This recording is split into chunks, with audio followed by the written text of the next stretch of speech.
Thanks for being here. Subscribe to Cheating Stories Best, so you don't miss new stories. The wife decided to sleep peacefully, but where exactly? Today's installment of our story with a similar plot. Enjoy watching it. Silence. No one around. Only the pale moon indifferently overlooking the darkness-shrouded earth. I decided to leave the car on the next street to avoid waking curious neighbors with the noise of the engine. I unlocked the gate of my home, once again glad that I had oiled the hinges at some point. Turning the handle, I found myself on a tiled path leading to the front porch. Good thing it wasn't gravel, otherwise my steps would have been heard from a mile away. Like a ninja, I reached the entrance noiselessly. I quickly disabled the alarm and inserted the key into the lock. The lock clicked softly, and I found myself in the spacious hall. It was cooler in the house than outside. Vera probably turned on the air conditioner for the night. I looked around. No one. The ticking of the antique wall clock was clearly audible. I headed for the staircase leading to the second floor. Slowly, so as not to creak the steps, I ascended. The moonlight barely lit the corridor, making it pitch dark. I immediately noticed a thin strip of light barely breaking through the slightly ajar bedroom door. I approached the door and listened. Someone snoring was audible from inside. Hardly during the time I was away did my Vera take up this masculine habit. So, besides Vera, there was someone else in there. I carefully opened the door. It creaked softly, and a delightful scene unfolded before me. I was even touched. A without-clothes shepherdess and shepherd slept, tightly embracing in her marital bed. Rural pastoral. They were like a painting. I would have painted it if it weren't for my wife Vera in the role of the shepherdess and some loudly snoring hairy monster in the role of the shepherd. My wife had laid her tousled head on the lover's chest, covered in curly fur, and seemed to be having some wonderful dream. In her sleep, she smacked her lips and smiled happily. I had a rough idea of what she might be dreaming about. I sat down in a chair and sat silently for a while. Then I shook my head and approached the bed. I transferred the gun to my left hand and gently scratched the hairy monkey's chest with my right. The curly lover slowly opened his eyes and blinked. Surprise! As he started to rise, ruthlessly dropping my wife's head from his chest, I punched him hard in the jaw. The lover of other men's wives groaned and lost consciousness. What did you expect, a knockout? Vera woke up from his careless movement. For a while, she couldn't understand what was happening, then terror appeared in her eyes. George, it's not what you think, she stammered. How banal. She must have read too many women's romance novels. Interesting, what should I think, catching you in our bed with a hairy, stinky man? I sneered, and Vera shivered at my smirk. What, did you trip and accidentally fall on his soap? Or something else? Then tell me, what? But my Vera was silent. She couldn't come up with a convincing excuse. I sighed sympathetically. Poor girl. Judging by his appearance, her hairy idiot resembled a watermelon vendor from the Central Market. A guest from the sunny South.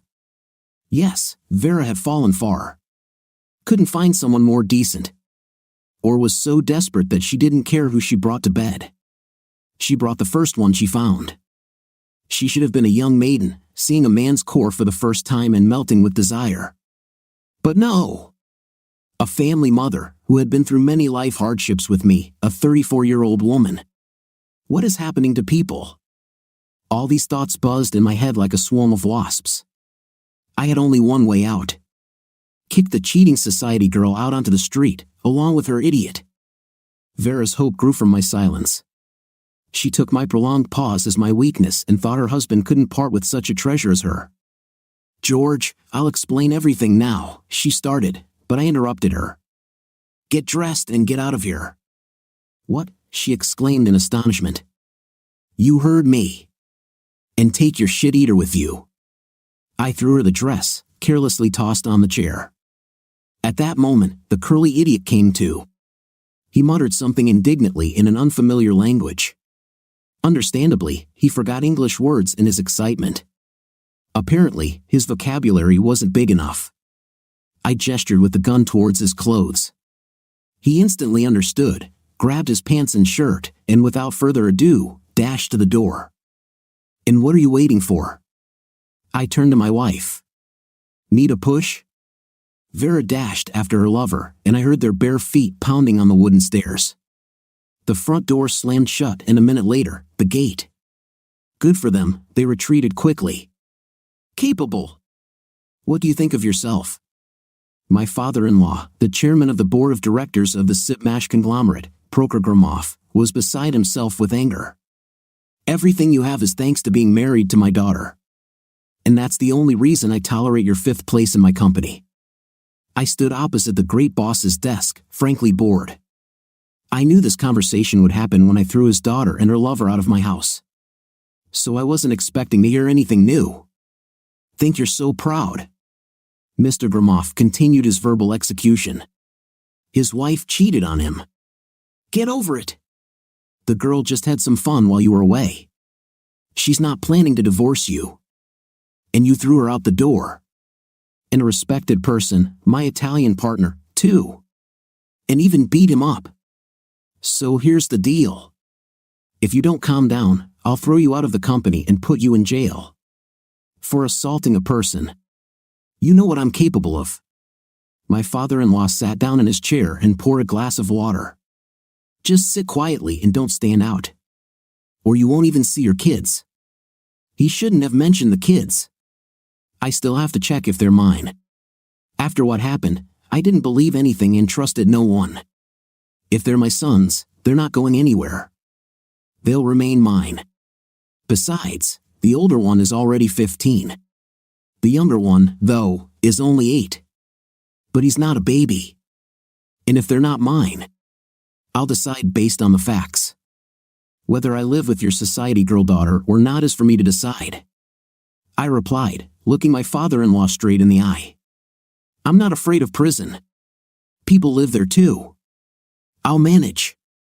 As for your company, I've already submitted my resignation to HR.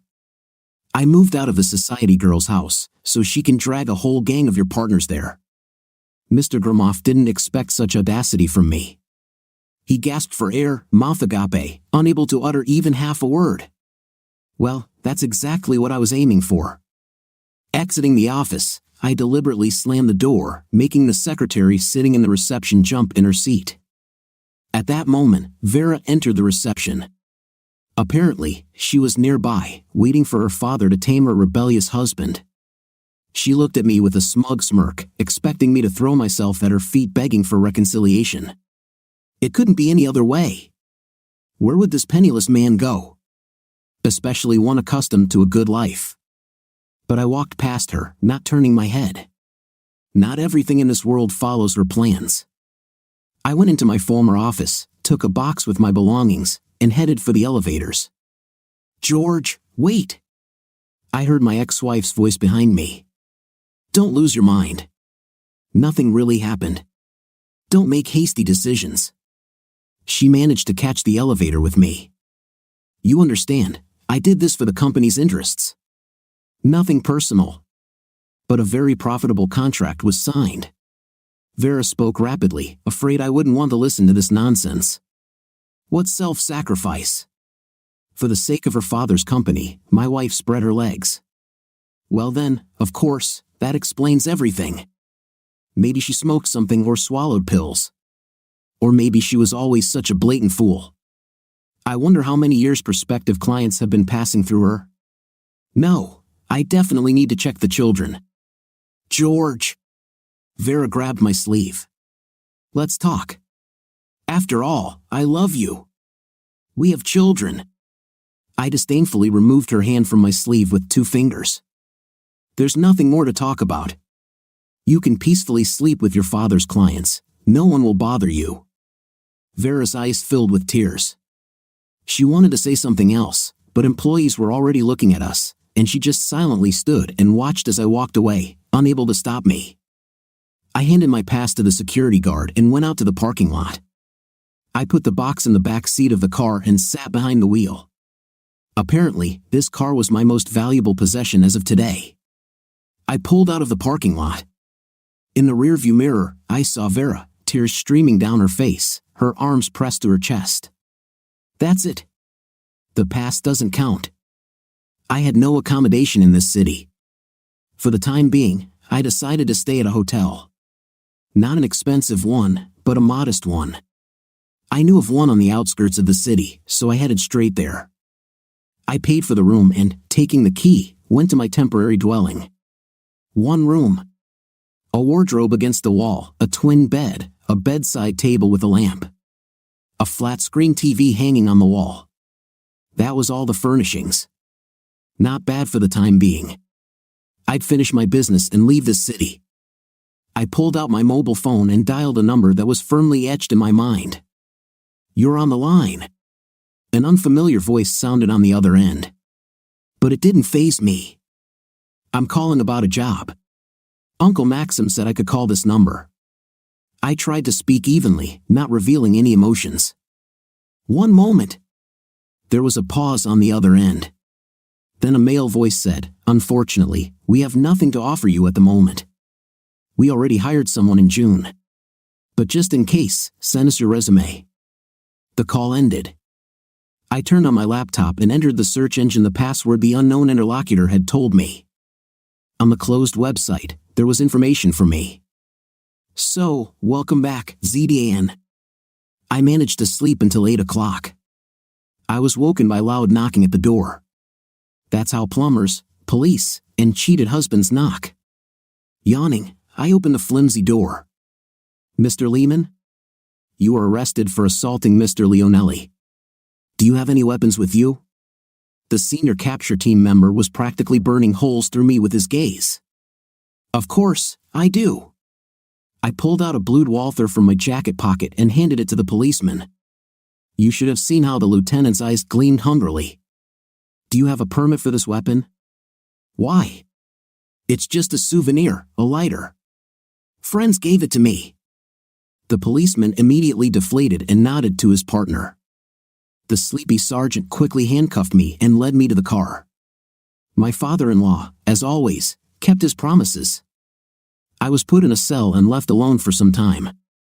I rolled up my jacket, placed it under my head, and lay down on the hard bench. Prison is prison, but a little sleep doesn't hurt. The cell door clanged open again. "George." "Hello." The impressive man with noble gray at his temples carefully examined me. "Are you all right? I hope the investigator hasn't spoken to you yet." "Not yet, Solomon Markovich." I draped my jacket over my shoulders and shook hands with my lawyer. The disheveled police escort took us to the investigator. What followed was a matter of technique. Solomon Markovich quickly explained to the investigator that everything was not as the victim's statement suggested. On the contrary, I was defending myself against an unknown citizen who had broken into my house with criminal intent. In self-defense, I struck this citizen in the jaw. I didn't know that he was invited by my wife for intimate pleasures. The investigator pretended to believe the lawyer and released me under a restriction not to leave the area. 2 hours had passed since my arrest. "Well done, Solomon, top-notch work." Having said goodbye to my lawyer, I headed to a cafe. I hadn't had time for breakfast in the morning. The day promised to be challenging, and I needed to fuel up. This cafe was hard to miss. From afar, its name stood out in big, glowing letters, even in daylight. All the windows facing the street were draped with camouflage net curtains. The heavy door, reinforced with steel strips, made it clear that entering meant stepping into another world, a world of tough men and tasty food. Yes, the Wild Duck Cafe knew how to surprise. I curiously surveyed the interior of the dining hall. On the walls, framed and under glass, hung time-worn electric guitars, illuminated on both sides by soft fluorescent lights. On a podium, at the far wall, stood an old Harley, clearly indicating to any random customer that they were entering the territory of a biker brotherhood. Between the guitars, antlers of animals once hunted hung, under which were placed picturesque biker posters. There weren't many customers, and a brisk waiter led me to my table. He easily convinced me to order a large mug of light beer, a seafood salad with shrimp, a seafood julienne, and a salmon steak. I agreed without protest and prepared to wait. As my ordered feast was being prepared, I slowly sipped my beer, inadvertently listening to a loud conversation at the far end of the hall, just beyond the bar counter. Finally, they brought the seafood salad. I savored the delicious shrimp, and my thoughts involuntarily plunged into the sordid reality. What to do next? First, check the kids. My next steps depend directly on that. I wanted to punish the slut and her family, especially since her father was involved in pimping. To love money so much as to sell your own daughter's body. But apparently, Vera herself enjoyed setting honey traps for her daddy's partners. Then, I planned to disappear, erasing nearly a quarter century from my life. No tears, just a waste of time spent on a worthless person. It wasn't the betrayal I would avenge, but the 25 years of my life stolen. To say I became indifferent towards my ex-wife and kids would be wrong. My heart constantly ached, and my mind was tormented by one question: how can someone be such a vile? To confess love to me while simultaneously sleeping with other men? Or is this normal for the current times when the word faithfulness only elicits ironic laughter? As Vera said, nothing personal, just work. Just, Dad asked. A husband is not a wall, he will move. That's how cheating wives console their conscience, right? The noise at the bar counter distracted me from my sad thoughts. Either the conversationalists disagreed on the quality of the beer, or someone's face seemed insufficiently attractive to someone, but a brawl was clearly brewing. Senseless and merciless, as they say. Out of the corner of my eye, I saw two bouncers appear from behind the doors, ready to intervene at any moment and restore order, understanding that this ruckus wouldn't end simply. Several casual customers got up and quickly left the establishment, seemingly aware of how it might end. I continued to enjoy my salad and awaited the julienne. Finally, the tension erupted. The sound of a dull thud resonated, and someone's body, clad in a leather vest, flew headfirst down the aisle. The sound of breaking glass followed. Clearly, the bottle rose was in play. Someone screamed, likely a woman. A table toppled over. The excitement was picking up. The bouncers intervened. One of the fight participants crashed into my table. I barely managed to jump back, still holding my plate of seafood salad. While the poor guy tried to get up, clinging to the table legs, an empty bottle hit his head. He twitched and went still. Peripheral vision allowed me to see an assailant rushing at me, clearly intending to harm me. I was about to be sucked into the bloody whirlpool of the fight. All right, at least I'd let off some steam. Not waiting for the blow, I tripped the charging idiot and hit him in the back of the head as he fell. One down. I scanned the battlefield, noting the lying bouncers. Only the guy with the bottle rose was a real threat. I jumped onto the bar counter and kicked the opponent in the head with the tip of my boot. The bottle fragment fell from his hand. A woman, probably caught in this whirlwind of unbridled fun, even shrieked. I leaped, knocking out another biker midair. Only one left. I wasn't sure if he was right or wrong, but I quickly struck his throat, sending him to the floor. That seemed to be it. Indeed, I felt lighter. Blood, that's what I'd been missing since yesterday. Time to get out of here. I patted the pockets of the last victim and pulled out the motorcycle keys. Then I handed some money and a tip to the approaching waiter. I quickly walked to the parking lot and saw 3 bikes parked near the curb. I randomly inserted the keys into the ignition of the nearest one. A second later, the engine rumbled, and I was already shifting gears. Yes, God loves drunks and cuckolds. Suddenly, I felt someone sit behind me and wrap their arms around my torso. I'm with you, a female voice shouted right into my ear. A dose of adrenaline did calm my nerves a bit and slightly dulled the pain in my heart. I sped down the middle of the street, ignoring the honking of irritated drivers. After a couple of kilometers of motorcycle slalom, I turned into an alley. I rode about 200 meters and slowed down by the curb. Well, we've arrived, I said to the passenger, whose face I hadn't yet seen. Most likely, the offended biker had already reported the theft of his steel steed and a capture plan was already in effect. I turned around. Cornflower blue eyes of a young blonde met mine. Her short dress had ridden up, revealing gorgeous tanned legs. I stared at her for a while, trying to say something. Then I just waved my hand and quickly headed towards the nearest alley. "Sir," a husky female voice caught up to me. "What about me?" Her tone was such that I couldn't just leave her alone. "Hurry up." I turned to the blonde as I walked. As she got off the bike, her leg lifted over the seat, displaying light blue panties tightly hugging her firm buttocks. "Matches your eyes," a wild thought flashed through my mind. Something similar had already happened in my life. I was born in an ordinary family. My father worked as a foreman at a factory, and my mother was a nurse in the factory's health center. We lived quietly, without scandals. My parents loved each other, which, you'll agree, is more of an exception than the rule nowadays. I was the only child in the family, but I grew up a normal boy, not spoiled by my parents. Everything was like everyone else. Kindergarten, school. I started playing the guitar in the alleyways.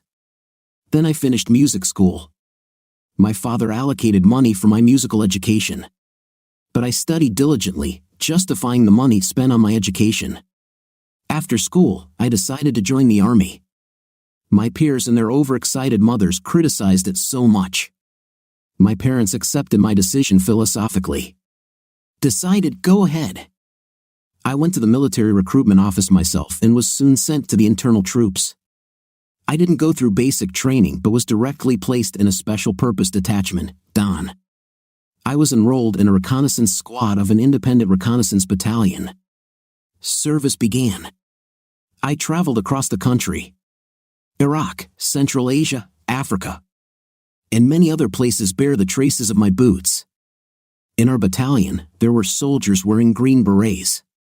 I immediately became interested in what it meant. From civilian life, I knew that in the internal troops, volunteers undergo testing for the right to wear the maroon beret. But I hadn't heard about the green one. My company commander explained to me that the green beret is a sign of valor of the internal troops reconnaissance. And no one gets it on the first try. No merits or ranks influence the awarding of the green beret. Only successful completion of the tests allows one to wear this sign of valor. Naturally, I was eager to earn this distinction. By that time, I had already served a year and a half, and demobilization was on the horizon. I tried 3 times to pass the tests, but always stumbled on some trifle. On the last third attempt, I almost completed the entire distance without penalty points. But in the end, my gun didn't fire. Dirt had clogged under the barrel box cover. And just like that, the coveted beret disappeared over the horizon. I realized it wasn't meant to be. And I didn't make any more attempts. Only sometimes I enviously looked at the lucky ones proudly wearing the green beret. Just before demobilization, we were suddenly put on alert. In half an hour, we were crammed into a helicopter. Another hot spot flared up. The helicopter hadn't even landed when we were shot at. An anti-aircraft missile hit the side of the descending helicopter. A wave of fire engulfed everyone. The remains of the helicopter and people were scattered for hundreds of meters. Only the commander and I survived. How and why, I don't know. When I came to, there was a ringing silence. I moved my arms and legs. Seemed intact. I grabbed my gun and cocked it. It works. Decided to get out. I had an idea of which direction to go. The sound of a car engine reached me. Time to leave. But as I was about to climb out of the crater, I heard a groan. I don't know why, but I decided to check who it was. It was the commander. I clearly understood that I couldn't get out with the wounded. So, I spat on the commander and decided to crawl to a low forest growing on the slope. I had almost reached the bushes when, by someone's higher will, I turned back, picked up the groaning commander, and with all my strength dragged him to the life-saving plantation. 2 days later, we reached our own. The commander survived. When I visited him in the hospital, he quietly said to me, "I thought you had left me." I blushed with shame. After all, it was true. I honestly told everything to the military investigator, hiding nothing, including my shameful cowardice. The elderly major listened attentively and had me sign the interrogation protocol. 2 weeks later, I received an order for my demobilization. We were lined up on the parade ground to say goodbye to the regiment's flag. The ritual was almost over when the division commander's jeep arrived. My name was called out, and I thought it was the disciplinary battalion for my cowardice and fear. But unexpectedly, the division commander hugged me and quietly said, "Thank you, son." Out of the car stepped a major, the chairman of the Green Berets Council. A few seconds later, the coveted sign of military valor was in my hands. I knelt on one knee, kissed the woolen fabric, and shouted loudly, "I serve the Special Forces." At the train station, my company commander found me. He hugged me goodbye and handed me a small bundle. "This is from the commander. A keepsake." We said goodbye, and I jumped onto the already moving train car. I stuffed the bundle into my duffel bag. There was no opportunity to look at the gift. The whole journey, my comrades and I consumed an incredible amount of alcohol. Then we started a fight with paratroopers, arguing about who was tougher. Later, we made peace and became friends. A day later, I stepped onto the platform at the station in my hometown. My parents had prepared a meal. My mother was tearful with happiness, and my father was proud of his son. The three of us sat down, talked about my future plans.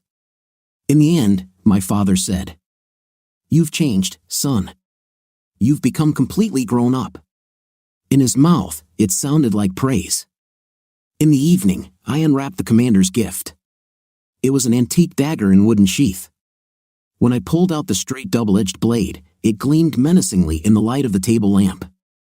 The white bone handle fit comfortably in my hand, resting against the forward curved guard. It was immediately clear that this was a very expensive antique piece. I wondered how it had come into the commander's possession. I didn't boast about the unusual gift to my parents, but hid it more securely in the drawer of my writing desk. There, I also placed the coveted green beret. I decided to go to the factory and at the same time began preparing to enter the technical university in the regional center. Time flew by unnoticed, and soon, along with other applicants, I began taking entrance exams. Everything went well, and I was enrolled in the first year of the mechanical faculty. I was given a dormitory room, and I began studying. I didn't have any close friends, just acquaintances. Many of my faculty peers were children of high-ranking parents in various firms and companies. They didn't care much about studying, their futures were bright and clear. I perfectly understood that my ceiling at the factory was a foreman, or at most, a workshop head. So, I didn't have high hopes for the future but studied well. My brain was yearning for knowledge. Early autumn was setting in. It was warm, and it seemed like summer wasn't ready to give up. Not a single yellow leaf on the trees. But the air distinctly smelled of impending prolonged rains and cold. I had just entered my 4th year and had recently returned from an internship. There was one more year of studies and a diploma defense ahead. Just a little more until the first step in my adult life. On a Saturday evening, I decided to sit in a restaurant. Sunday was ahead, so I could afford a glass of cold vodka and a beer. Near my dormitory, on the ground floor of an old building, was a restaurant with the evocative name Mongol. A rectangular sign on a sheet of iron hung on chains attached to 2 iron posts. The restaurant's name was intricately written on the sign, with a Mongol underneath, appetizingly showcasing skewers of meat. I entered the hall and took a corner table. I sat with my back to the wall, able to control almost the entire hall, including the entrance door. Military personality deformation only fades over the years. I ordered a portion of shashlik and fries from the approaching waiter. As I waited for my order, I leisurely savored vodka, chasing it with cold beer. My only concern was whether to stop there or order more. Finally, I convinced my conscience and settled on the former. Not far from me, at the next table, sat a pretty girl sipping a cocktail through a straw. When I sat down, she gave me an evaluative look, the kind women give to unfamiliar men when they're free and searching. Apparently, I didn't fit her criteria for a lover, and she indifferently turned away. I agreed with her assessment. Cheap jeans, a stretched-out tank top, and old sneakers. A nerd, not a nerd, but clearly a life loser. Not the type for young girls. I was finishing my vodka when I heard almost at my ear, "Girl, hey girl." I turned my head and grimaced in annoyance. At the neighboring table stood 3 guys, classic Zidgets. They were smiling broadly, flashing a whole exhibition of gold teeth, rings, and chains in the light of the chandeliers. Aye. Such a beautiful girl shouldn't sit alone. Look, our car dash. One of the guys nodded towards a Mercedes parked outside. Let's go for a ride. The girl was silent, not knowing how to respond to the assertive digits. Ah, I get it. You're proud, right? The digit pulled out a wad of crumpled dollars from his pocket. Don't worry, we'll pay, whatever you ask. He grabbed the girl by the hand and, ignoring her weak attempts to free herself, dragged her towards the exit. The waiters and the respectable clientele pretended nothing was happening. I gestured for the waitress and ordered more vodka and beer, inquiring about the shashlik I had ordered earlier. Then I wiped my lips with a napkin and went outside. The amorous digits had almost dragged the girl into the car. She was crying loudly, still hoping someone would come to her aid. I tapped the fidgety macho on the shoulder. He turned around, annoyed. I silently hit him with the knuckles of my fingers right between the eyes. A great move if done correctly. The digit silently collapsed right under the wheels of the car. The second assailant let go of the girl and stared at me in surprise, alternating his gaze between me and his fallen accomplice. Then, deciding something for himself, he tried to punch me in the face. But his hand missed, and as I moved to the right, I landed a side blow to his jaw. No second hit was needed. He staggered for a while, then tripped and fell face down on the asphalt. It's all good, boss. The third guy approached me. Sorry, we got it wrong. I swear on my mother. We didn't know she was your woman. We'll leave now. I disdainfully looked at the walking jewelry store and extended my hand to the girl. Get out. She stared fearfully at the guests from the south, then clutched my hand and jumped out of the car. I escorted her to the sidewalk and returned to the restaurant. When I entered, the noise in the hall momentarily subsided. I downed my vodka, chased it with beer, and left without waiting for the shashlik, leaving money on the table. My mood was ruined for the evening. I bumped into the girl at the university. She called out to me. I didn't get a chance to thank you. If it weren't for you, I don't know what they would have done to me, she said in a beautiful chest voice, pressing her hands to her throat. My name is Vera. You shouldn't be wandering around bars, Vera. I thought to myself. But I said nothing out loud. Honestly, I didn't know how to get rid of her. I nodded and was about to run away. But she grabbed my jacket lapel. I have to thank you. Let's go somewhere. It's on me. She smiled charmingly and looked into my eyes. I shrugged. Does she think I'm a miser? That evening, we sat in a cafe, and Vera seemed to me a smart and goal-oriented girl. I was impressed that she knew what she wanted from life. In May of the following year, we got married. Vera's father, by that time at the very top of the executive pyramid, had arranged a position for me in his company. So, even before graduating from university, I found myself in the murky stream of office plankton flowing through the dirty river of industrial business. I took the chair of the deputy head of the technological department, with one, but very responsible duty to please the daughter of the general director to the best of my ability. Which I did with all the proletarian hatred in the first few years. Then, a son was born, and 7 years later, a second one. Vera was surrounded by nannies and relatives. The children were constantly with their grandmother and grandfather. My parents were reluctantly allowed to see the throne heirs. After my mother saw her eldest grandson, she looked at me strangely but said nothing. And I didn't bother to ask why. There was no time. I was oblivious to everything around me, my head spinning from love for my wife. Meanwhile, time relentlessly moved forward. 8 years later, our second son was born. My happiness knew no bounds. A wonderful, loving wife, 2 sons. All that was left was to build a house. A year later, we had a house. All this time, I worked in her father's company. True, I didn't climb the corporate ladder, but I wasn't too bothered. There was enough money. My father-in-law constantly threw a decent sum for the grandchildren and daughter. Vera was always bustling around the top. I didn't even know what position she held in her father's company. Now, finally, I do. But she was always present at meetings, contract signings, and corporate events. Speaking of corporate events, in the first years of our marriage, Vera constantly dragged me to various events organized by the company's management. But sometime after the birth of our first child, I stopped being invited. Vera, looking down, mumbled something about subordination. That corporate events are only for the management and prospective clients. And since I don't hold any significant position in the company yet, therefore, you get it. It took living with this society girl for 16 years to realize that something was not right. The smirks of colleagues, the contempt in the eyes of my eldest son, the overt disregard from my wife.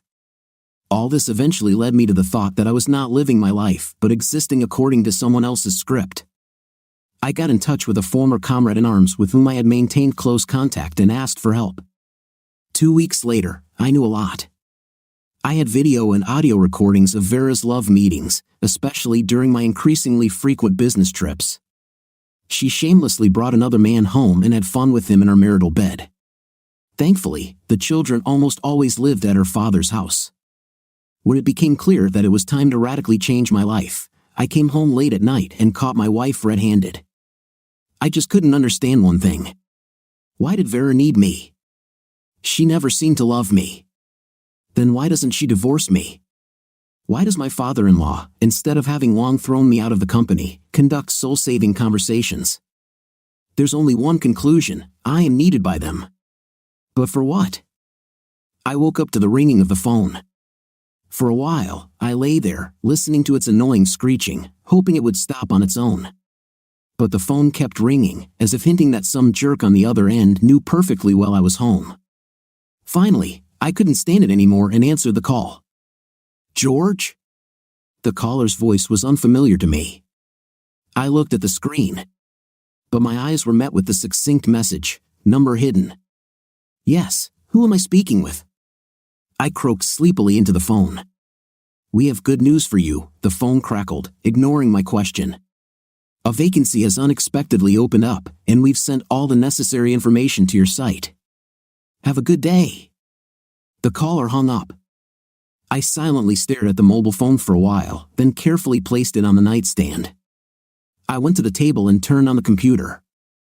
On my website, there was brief information about the upcoming job and contact numbers for inquiries.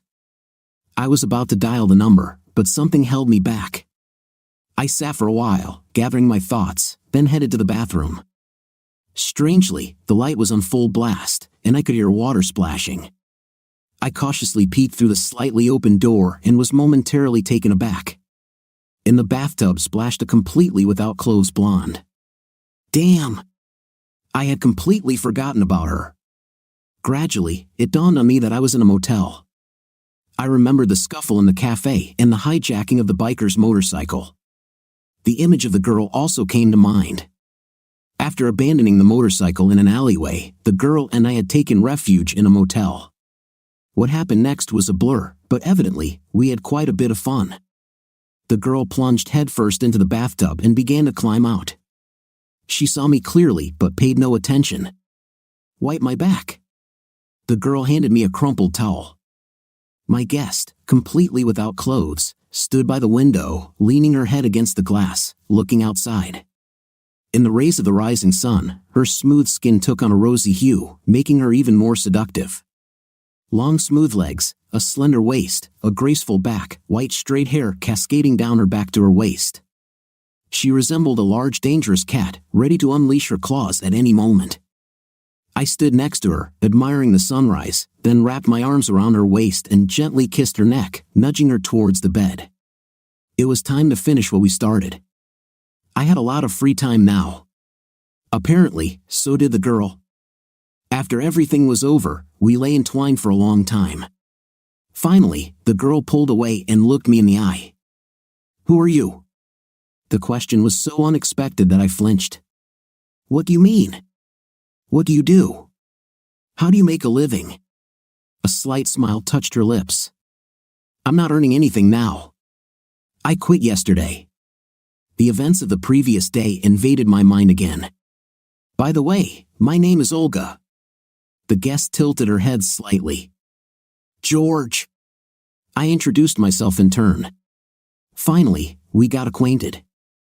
Although, as they say, a bed is not a reason for acquaintance. Olga stretched and slipped out from under the blanket. "I have to go," she said, dressing. Where to, she didn't specify. And I didn't ask. A no-strings-attached acquaintance. Just for one night. At the exit, she pressed against me, and I kissed her neck. Olga laughed softly and pulled away. Her eyes asked a silent question, "Will we meet again?" But I remained silent. Olga lingered for a moment and then closed the door behind her. I stood under the contrast shower for a long time, trying to put my body and nervous system in order. The water washed away the sweat, but it didn't bring the expected freshness. I rubbed myself with a rough waffle towel and decided to shave. The realization of the inevitability of this unpleasant procedure immediately spoiled my mood. The razor blade slid over my cheeks like a skier on a slalom course, leaving a clean trail in the soapy foam. Finally, small flakes of white foam remained on my face, and I washed them off with water. From the mirror, a not-yet-old man looked back at me, but with graying temples. I splashed some Arabian cologne on myself and went to the small kitchen. I poured some sunflower oil onto a heated skillet and dropped 2 eggs onto its hot surface. I poured boiling water into a large cup and added 2 spoons of instant coffee. A royal breakfast. To somewhat improve my sour mood, I pressed the button on the cassette player. Despite its obvious vintage, my Hitachi delighted me with good music. I ate while enjoying the sounds of Gary Moore's guitar. A few minutes later, I put on a silver dog tag necklace and stepped into a new day. My first stop was the court, where I wrote an application for divorce. I didn't seek a lawyer, rightly believing I could handle it myself. A rather young woman, who was making eyes at me the whole time I was in the court's office, accepted my application. For half an hour, I sat at the table writing the divorce application. A secretary named Ilona stood next to me, pressing her right thigh against my left side. She periodically leaned over to point out the places I needed to sign.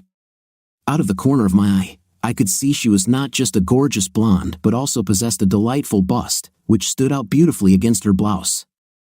She also exuded the scent of expensive perfume, which swirled around my head, stirring sinful thoughts. Additionally, she massaged my left side with her body, further complicating the situation. Finally, everything was written and signed. I took a copy of the application and bid farewell to the hospitable young woman. In Ilona's eyes, I saw regret, or perhaps it was just my imagination. They asked me to wait in the corridor, and within half an hour, I knew the date of the first court hearing. Everything seemed fine, but I couldn't shake the feeling that my father-in-law and wife wouldn't let me go so easily. After dealing with family matters, I headed to the Forensic Medical Examination Bureau. I needed to resolve the issue of my paternity. I had been a father in every sense to my children for almost 16 years. The thought that the children might not be mine caused my stomach to clench in agony. I submitted the necessary samples. In the car, I had plastic cups from which I had given my boys drinks when we went out into nature.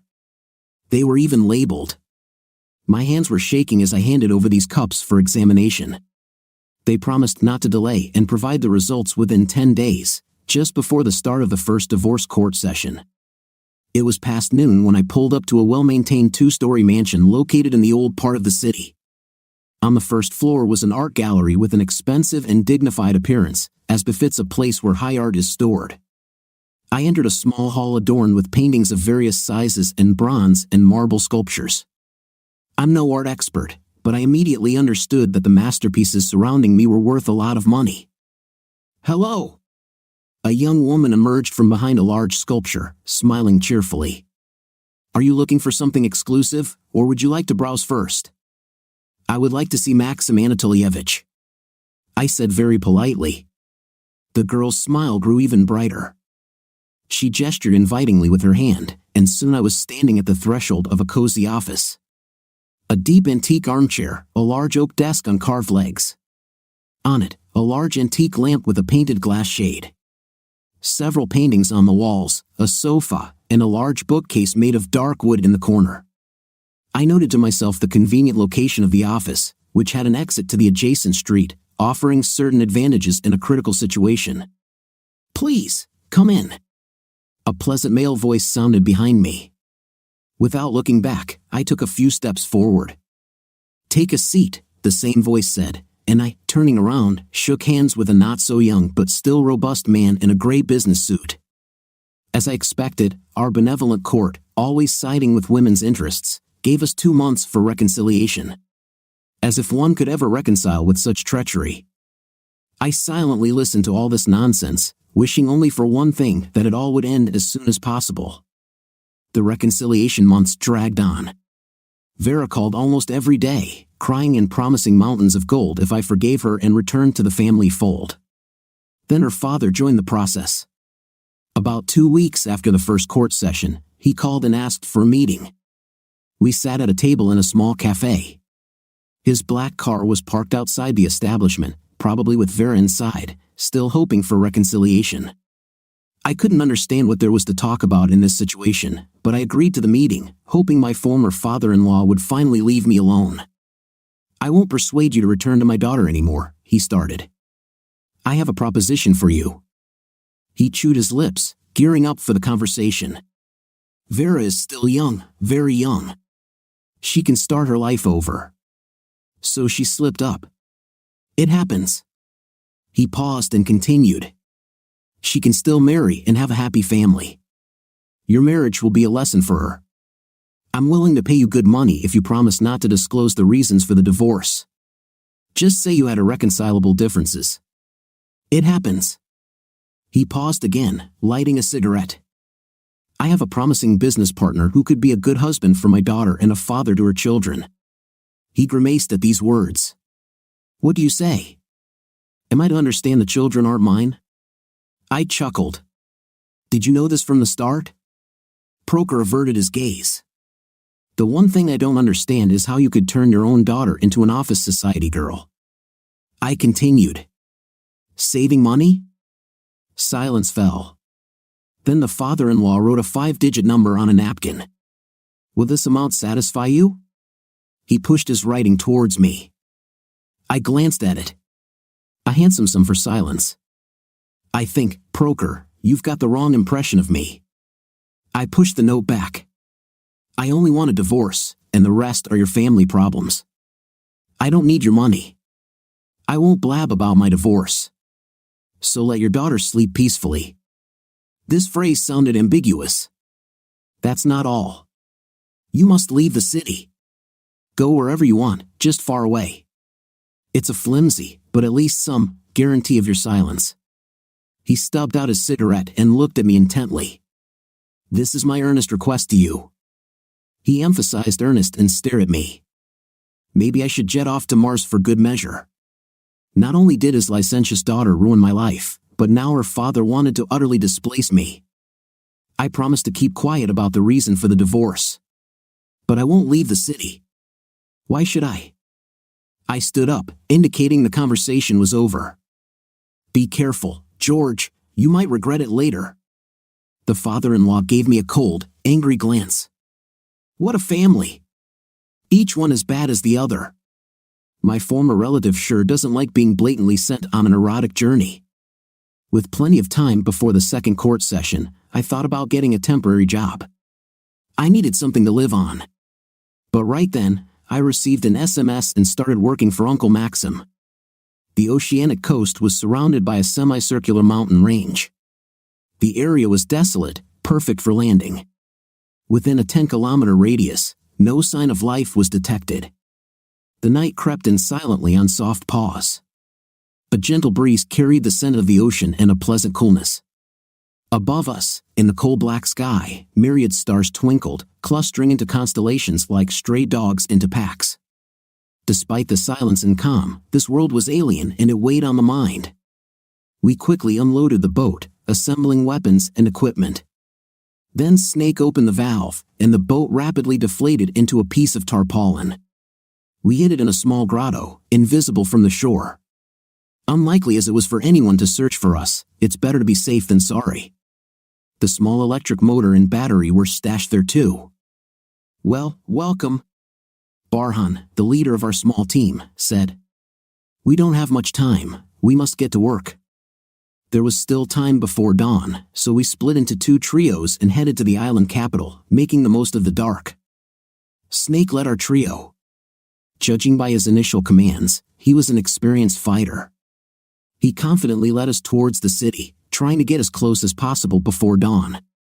As the city lights appeared in the distance, we changed into the uniforms of the National Gendarmerie and transformed into a patrol of government troops.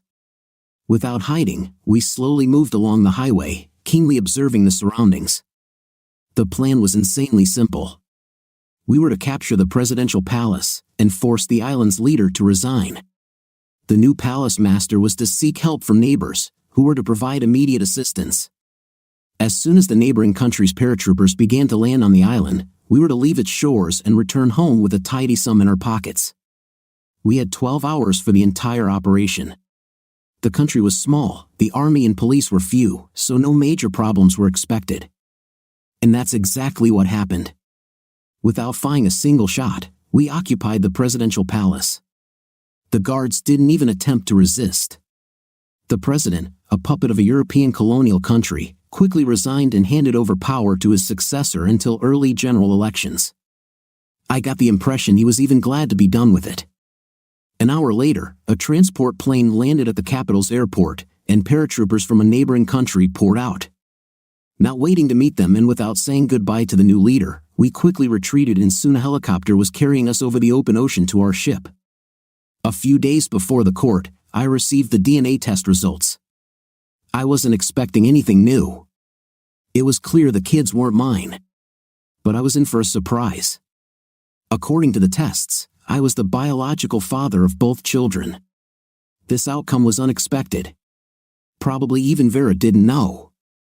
Or maybe she did, who knows with these women. The divorce went through without much trouble. The complication arose from the fact that the children were mine, at least on paper.